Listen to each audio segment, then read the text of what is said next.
l'organisation du monde de ténèbres. C'est vrai que la dernière fois, on parlait sur le mystère de la mort. Et nous avons fait comprendre que la mort était un mystère. Oui. C'est, en d'autres termes, un rendez-vous auquel personne ne peut échapper. Donc il n'y a personne qui peut manquer à ce rendez-vous. La mort. En lisant Ecclésiaste 8, le verset 8, la Bible dit « L'homme n'est pas maître de son souffle pour pouvoir le retenir. Il n'a aucune puissance sur le jour de la mort.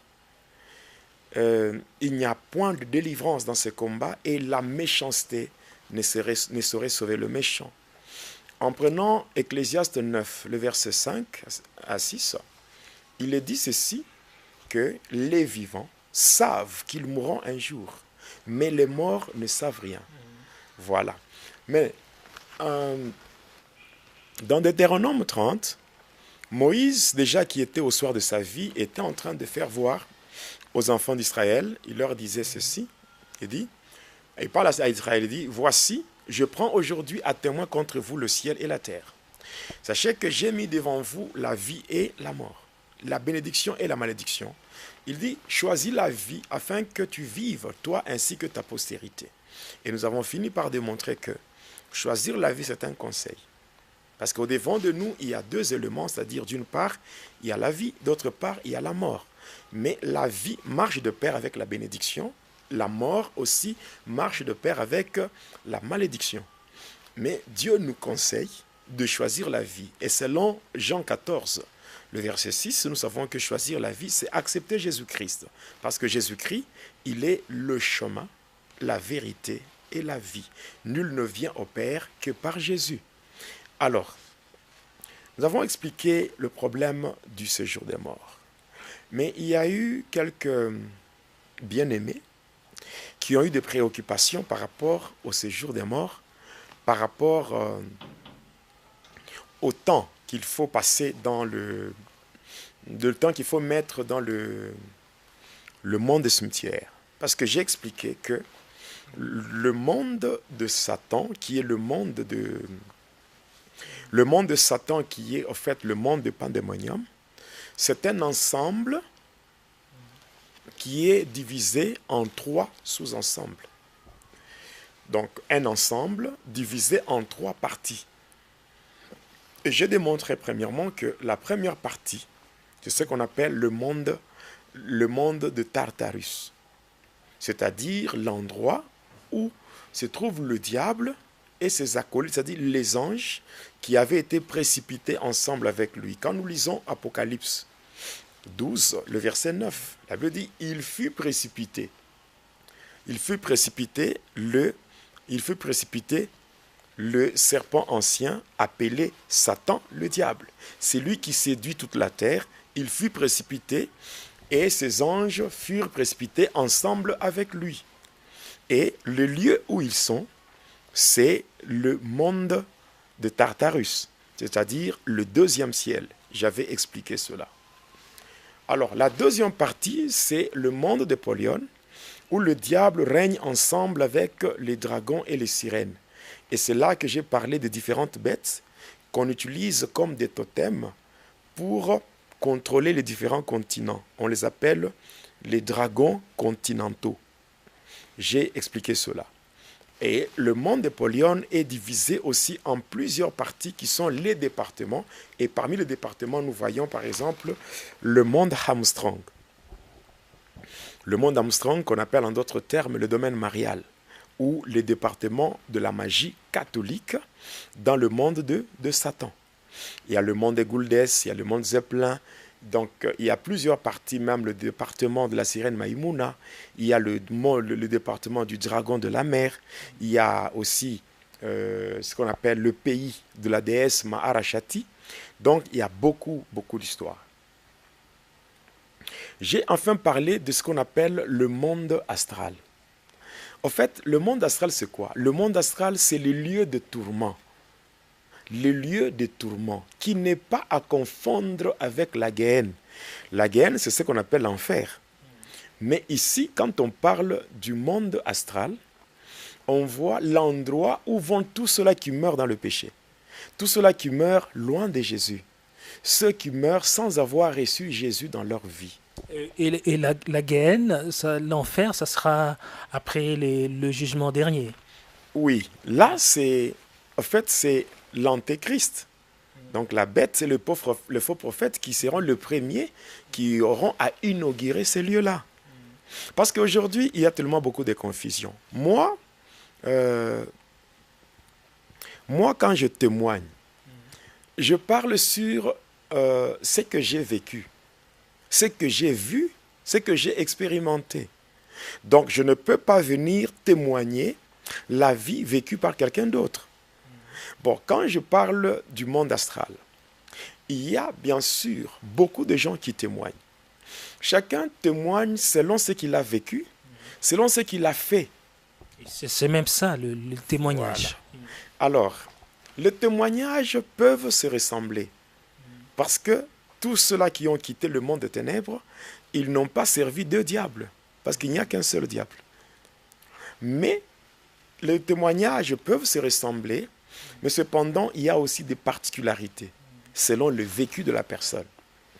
Alors, il y a d'autres personnes qui ont eu la grâce, qui n'ont jamais vécu dans le satanisme, mais qui ont eu la grâce de visiter le monde des ténèbres et de visiter même le ciel, transportés bien sûr par le Seigneur, et donnent de bons témoignages. Mais cependant, nous qui étions dans le monde des ténèbres, quand nous témoignons, nous parlons clairement de ces choses qui se passent dans le monde des ténèbres. Vous voyez par exemple le séjour des morts. Ici, on parle, donc d'abord on doit comprendre que le monde astral, c'est le lieu de tourment, là où vont tous ceux-là qui meurent loin de Jésus. Voilà. Tous ceux-là qui meurent dans le péché, c'est-à-dire les gens qui meurent loin de Jésus-Christ. Alors, le monde astral, le diable, lui, parce que, frère te dit, permettez que je dise quelque chose.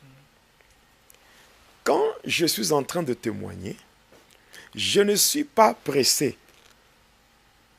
et je ne peux pas anticiper. C'est vrai, il y a ceux-là qui peuvent dire que nous ne faisons que montrer les œuvres de Satan. Bon, ce n'est pas du tout vrai, dans le sens que le témoignage, c'est quoi? Jonas, aujourd'hui, il est pasteur. Il est serviteur des dieux. Mais il a un passé. Alors, lorsque on témoigne, on ne commence pas directement avec le présent. On ne commence pas directement avec ce que le Seigneur a fait. Mais on montre d'abord ce qu'on a fait sans Jésus. Ce qu'on a fait sans Jésus, et c'est ce qui va nous pousser aussi, c'est ce qui va pousser les internautes, les spectateurs, à chercher, à comprendre cet homme ayant fait la narration de ce qu'il a vécu sans Christ. Maintenant, comment est-ce qu'il a reçu Christ? Et c'est ce qui donne même le poids au témoignage. Au témoignage. Oui. Donc le fait que de ressasser le passé et de revenir au présent. Oui, c'est-à-dire qu'on parle d'abord de ce qu'on a vécu. Il arrivera un temps, parce que Va et dis-leur, c'est une émission. La chaîne Jonas Lunkutumpa, la chaîne officielle, Il est là. c'est notre chaîne. C'est notre chaîne. C'est un espace Ouais. que nous avons. Et par rapport à cet espace, nous avons le temps de tout dire. Alors, évêque, il y a une question qui m'est venue à l'esprit. Est-ce que quelqu'un, parce que le plus souvent nous entendons des gens dire que non, j'ai rêvé par exemple un oncle ou une grand-mère, un grand-père décédé qui est venu me donner un message. Ou bien deux fois, il y a des gens qui pensent que est-ce que quelqu'un peut quitter le séjour de mort pour venir dans le monde des humains? Non, ce n'est pas vrai. Je vais y arriver. J'étais en train de dire que je ne vais pas anticiper. Pour dire quoi?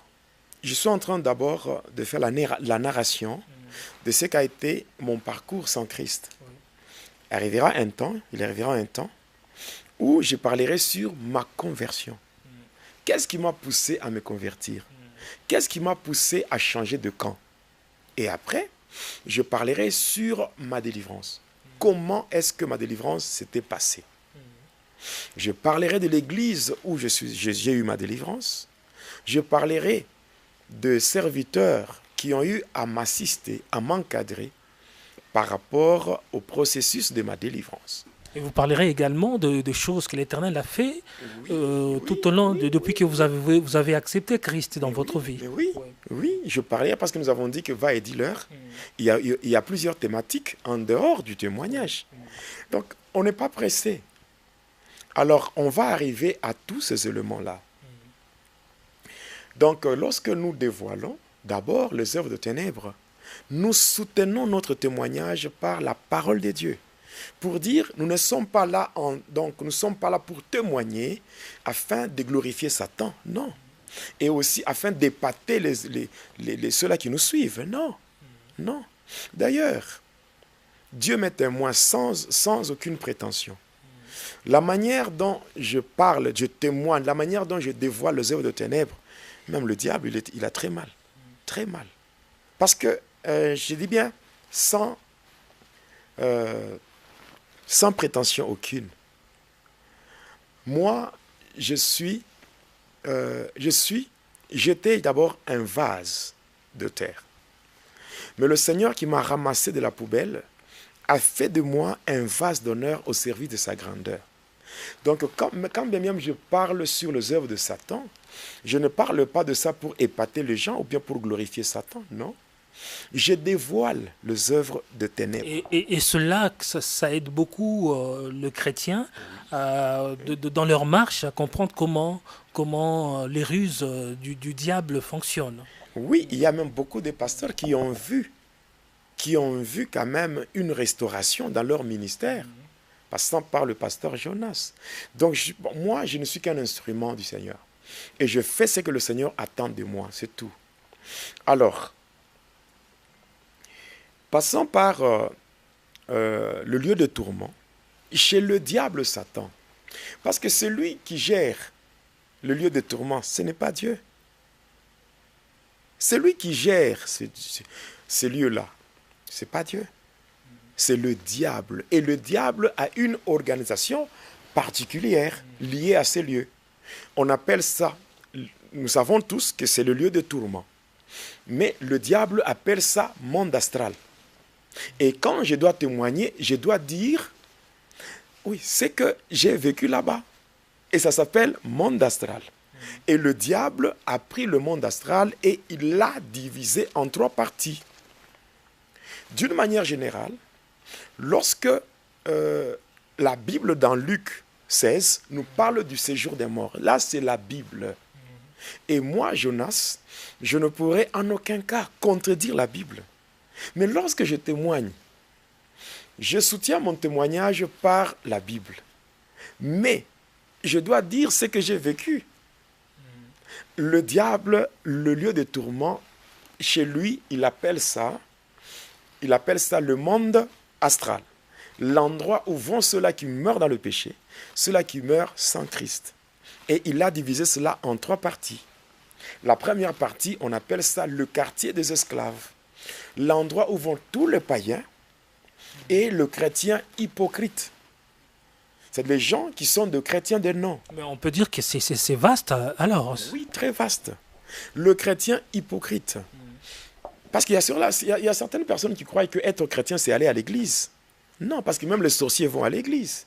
Être chrétien, ce n'est pas parler en langue, ce n'est pas prophétiser, ce n'est pas avoir une Bible, ce n'est pas être gentil. Mais être chrétien, c'est naître de nouveau, marcher dans une nouveauté de vie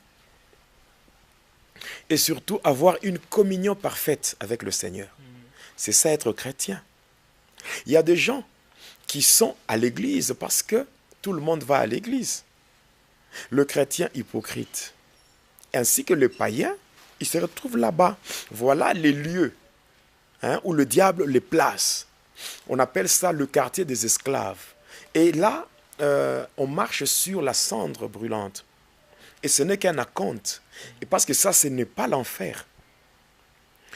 Et d'ailleurs, là-bas, il y a des avenues. Selon le péché, le mal que les gens font, il y a des avenues précises où ces personnes, après la mort, elles sont orientées. Alors, après cela vient la fournaise de Satan. La fournaise de Satan, c'est un lac de feu qui n'est pas à confondre avec le lac de feu et de soufre. Le lac de feu et de soufre, c'est ça l'enfer. Mais cependant, le lac de Satan, la fournaise de Satan, là, c'est l'endroit où le diable jette les vrais chrétiens. C'est-à-dire deux chrétiens qui, durant leur séjour terrestre, ont eu à combattre le diable par des prières agressives, par des prières fortes. Parce que chaque fois que les chrétiens sont dans des prières, en train de faire de fortes prières, tout ça. Et quand ils font ça, ça déstabilise les activités dans le royaume de Satan. Et des gens pareils, le diable le cherche par tous les moyens. Il est là pour leur tendre de pièges à longueur de journée. Et au final, lorsqu'ils tombent, dès qu'ils meurent, ils tombent dans le péché. Au lieu de faire la repentance, question de se réconcilier avec le Seigneur, mais eux restent dans le péché, ils meurent comme cela. Parce qu'on sait très bien, nous tous, selon Romains, Romains 6, 23, la Bible dit que le salaire du péché, c'est la mort. Mais quand quelqu'un meurt, et même la force de la mort, c'est quoi? C'est le péché. Il est dit que les guillons, le guillon de la mort, c'est le péché. Oui. Donc, en fait, quand une personne meurt dans le péché, cette personne va directement, si cette personne était chrétienne, c'est que c'est dans cette fournaise où les gens sont jetés. Et il y a une fumée épaisse de couleur grise qui sort et des cris. Les gens qui pleurent, ils sont dans le feu. Ils sentent la douleur du feu. Ils sentent la douleur du feu, mais cependant, le corps n'est pas consumé. J'avais parlé la fois passée de ce que certains musiciens qui font la musique profane ou musique mondaine, quelqu'un qui avait fait, ils sont à deux, ils avaient lancé sur le marché du disque un album qui portait le titre de Recap. Dans la langue, une des langues nationales de mon pays, le Congo, c'est le Lingala. Il dit Tozana système ya lifelo. Veut dire motozo pela, metozo zikate. Donc c'est ça, il a parlé de cela. Tu veux dire en français? J'avais dit tout simplement, nous sommes dans le feu.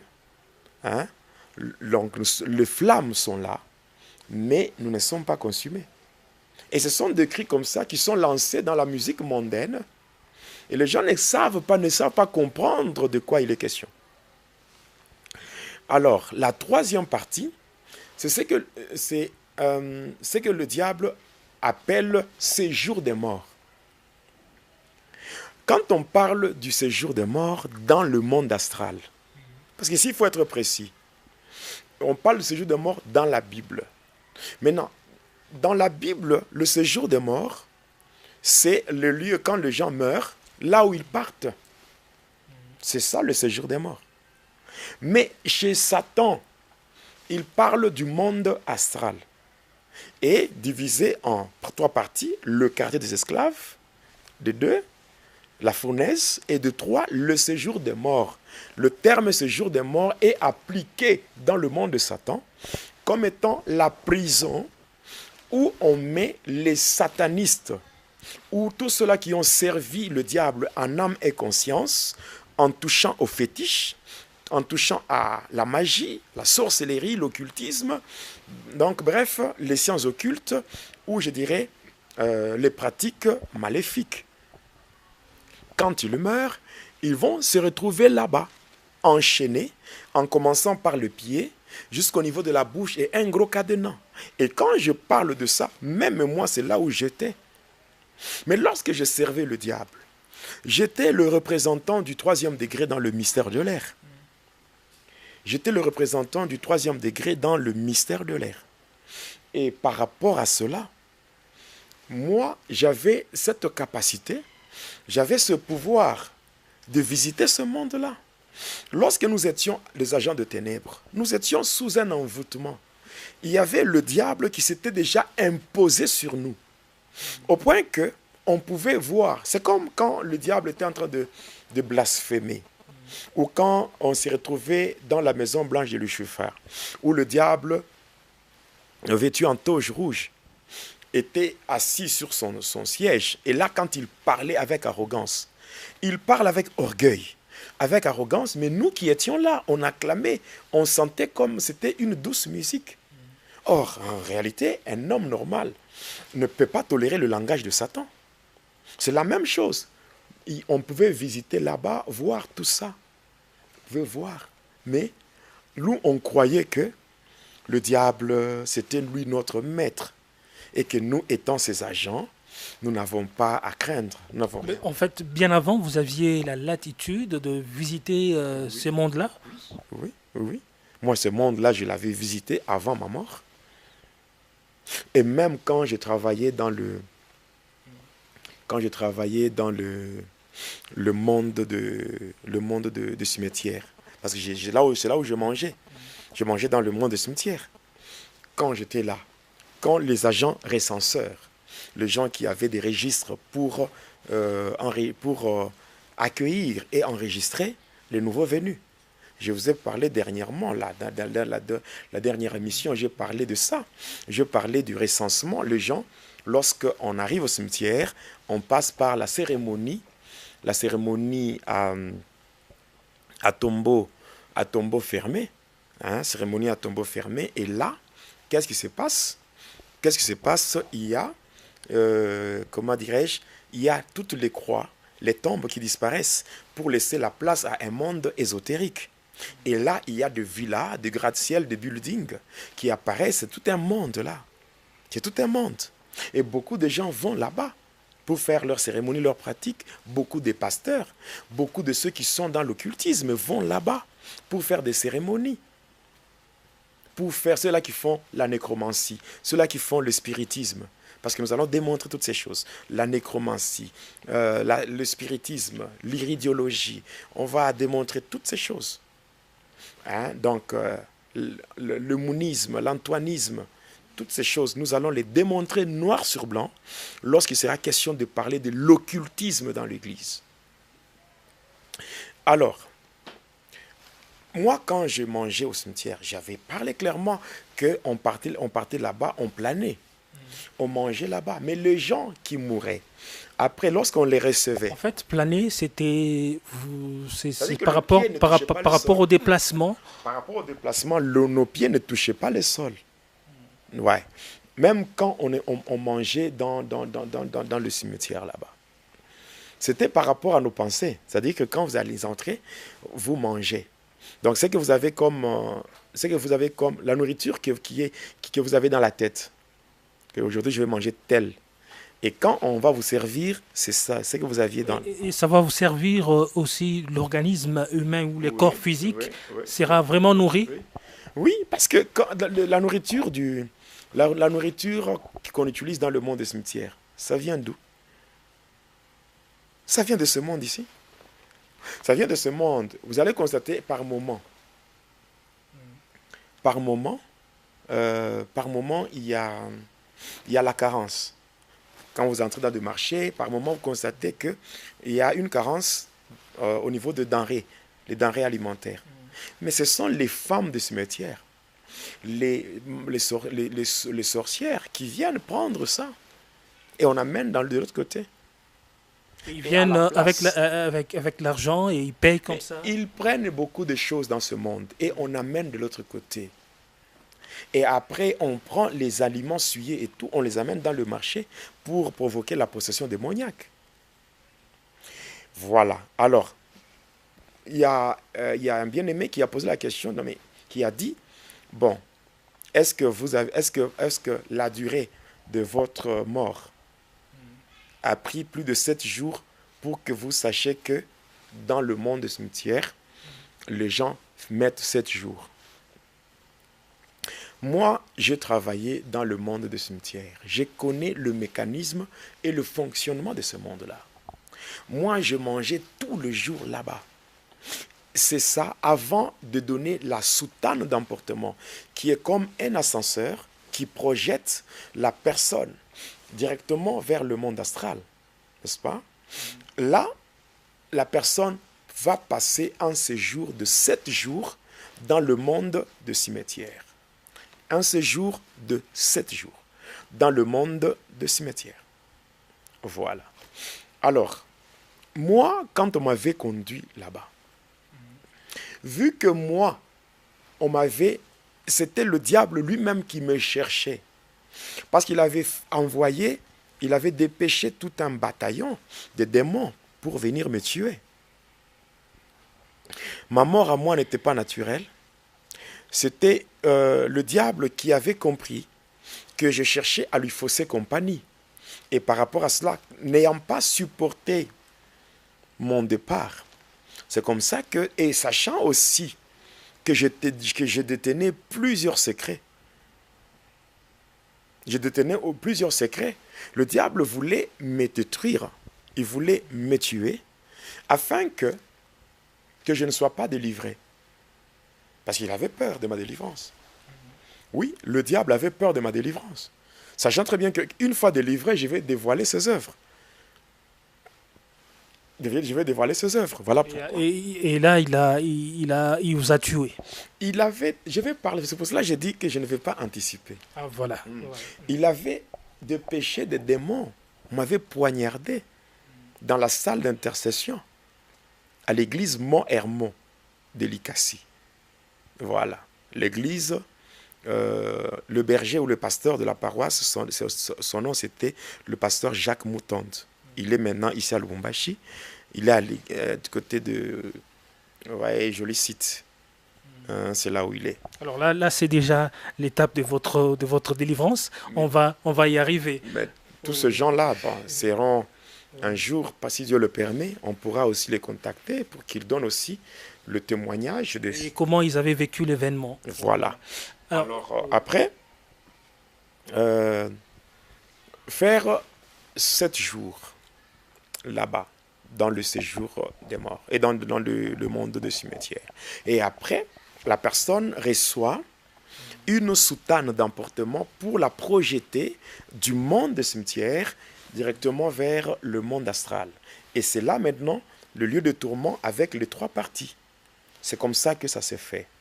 Alors, moi, quand on m'avait tué le 20 décembre de l'année 2003, voilà pourquoi le 20 décembre de l'année 2020, il y a eu un culte d'action de grâce à l'honneur de l'Éternel pour ce qu'il avait fait. Donc ça fait pratiquement 17 ans. Alors, ce culte-là est déjà sur la chaîne YouTube, Jonas Lokotompa, la chaîne officielle. C'était vraiment un culte merveilleux. Vous avez vraiment eu l'occasion de rendre gloire à Dieu pour la conversion. Une façon de dire merci, de témoigner ma gratitude par rapport à ce que le Seigneur a réalisé dans ma vie. Donc c'est comme ça que j'ai fait. On a fait ces cultes-là pour rendre gloire au Seigneur.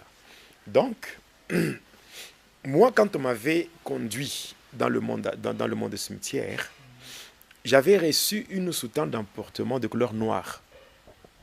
Et c'était directement comme cela qu'on m'avait projeté vers le monde astral. D'ailleurs,